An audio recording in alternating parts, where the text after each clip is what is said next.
විශේෂයෙන් බුදුරජාණන් වහන්සේ දේශනා කළා තියෙනවා චුති පරිසන්දි කියලා දෙකක්. චුති පරිසන්දි කියන එකෙන් අපි දැනගන්නට ඕනේ චුතිය කියන්නේ යම් භවයකින් අවසන් වීම. චුත වීම. පරිසන්දි කියන්නේ තා භවයක පහළ වීම. යම් කෙනෙකුගේ චුති චිත්තයට ආසන්න කුසල කර්මය කුසල චිත්ත පරම්පරාව හරියටම යහපත් වුණා නම් ඒ කියන්නේ හොඳ සෝමනස්ස සහගත ඥාන සංප්‍රයුක්ත අසංස්කාරික කුසාසිත කර්මුණු කරගන්න ලැබුණා නම් මරණාසන්න ජවන් සිතට ඔහුගේ චුතිය වාසනාවන්තයි. ඔහු චුතියෙන් අනතුරුව පටිසන්ධි ගන්නේ සෝමනස්ස සහගත ඥාන සංප්‍රයුක්ත අසංස්කාරික කුසල විපාකයක් වශයෙන් වෙයි. එතකොට ඔහුගේ පටිසන්ධිය බොහොම වාසනාවන්තයි. ඒ වගේම අවුරුද්දක් ගෙවි යාමයි අවුරුද්දක් උදා වීමයි කියන දෙක චුති පරිසන්ධි වාගේ.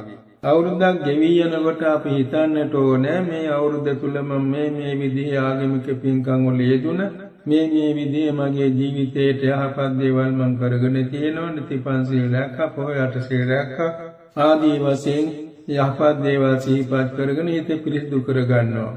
හිත පිරිසිදු කරගෙන තාත් දුරට ඉතින් මේ සීලය අලුත් වැඩියා කරගෙන පංච සීලය හොඳින් ආරක්ෂා කරගෙන බුද්ධ වන්දනා කරමින් පිරිත් බණ දහම් කියා ගනිමින් මෙත් භාවනා වඩමින් වර්ෂයේ අවසාන දවස් අපි ගෙවනවා.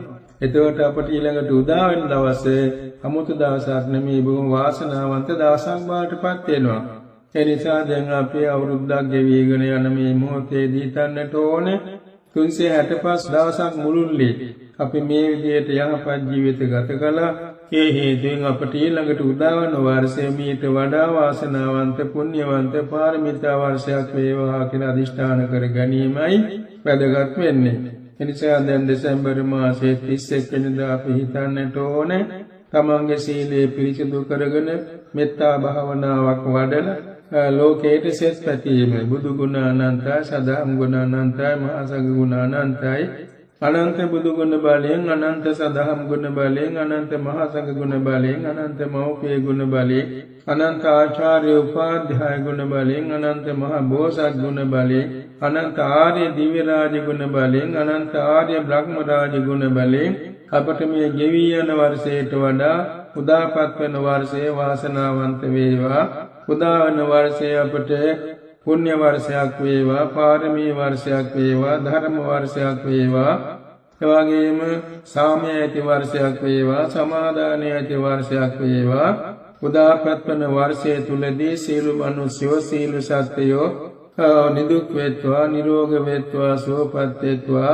සීල සත්‍යෝ කිසිවෙකුට ඊර්ෂ්‍යා නොකරත්වා, ක්‍රෝධ නොකරත්වා, වෛර නොකරත්වා, පරිගණී නොකරත්වා, වංචා නොකරත්වා, රැවටීම් නොකරත්වා. සීල සත්‍යෝ කිසි කලක කිසිවෙකුට කිසි තැනකදී නින්දා නොකරත්වා, අවමාන නොකරත්වා, හෙලා දැකීම් නොකරත්වා. සීල සත්‍යෝ කිසි කලක කිසිවෙකුට කිසි තැනකදී කිසි අයුරකින් දුකක් පීඩාවක් කැමති නොවේත්වා. සීල සත්‍යෝ සීල සතුන් කෙරෙහි සැපයට කැමති වෙත්වා. සීල සතුන්ගේම දියුණුවක් වේවා. සීල සත්‍යෝ ආයුෂයෙන් වැඩෙත්වා, වර්ණයෙන් වැඩෙත්වා, සැපයෙන් වැඩෙත්වා, කාය බලයෙන් වැඩෙත්වා, ඥාන බලයෙන් වැඩෙත්වා, නිරෝගී සුවයෙන් වැඩෙත්වා.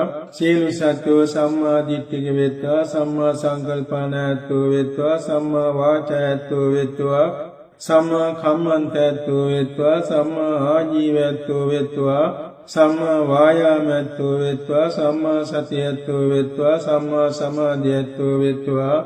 ඒ සඳහා සීල සත්‍යෝ සද්ධාවන්ත වෙත්වා, සීලවන්ත වෙත්වා, ශ්‍රුතවන්ත වෙත්වා, ත්‍යාගවන්ත වෙත්වා, ඥානවන්ත වෙත්වා, හිරියොත්ප්ප සම්පන්න වෙත්වා, බහුශ්‍රත වෙත්වා, පරාක්‍රම වීර්යයත්ව වෙත්වා. සීල සත්‍යෝ ස්මෘති සම්පන්න වෙත්වා, ඥානවන්ත වෙත්වා. සීල සත්‍යෝ සමගි සමාදානයේ පිහිටත්වා. සීල සත්‍යෝ ගුණයෙන් වැඩෙත්වා, නුවණින් වැඩෙත්වා, ධනයෙන් වැඩෙත්වා, දානෙන් වැඩෙත්වා, සැපයෙන් වැඩෙත්වා, සම්පත්තියෙන් වැඩෙත්වා, යසසින් වැඩෙත්වා, ඊශ්වරයෙන් වැඩෙත්වා.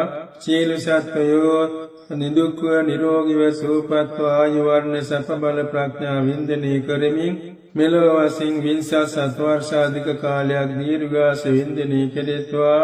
සාම්ප්‍රදායික වශයෙන් සීල සත්‍යෝ සුගතිගාමී වෙත්වා. පරමාර්ථ වශයෙන් සීල සත්‍යෝ අජරාමර ශාන්ත අමාම අනිවන් සුවම ලබත්වා කියලා අපි මෛත්‍රී කරමු. සෑම දිනකට තෙරුවන් සරණයි.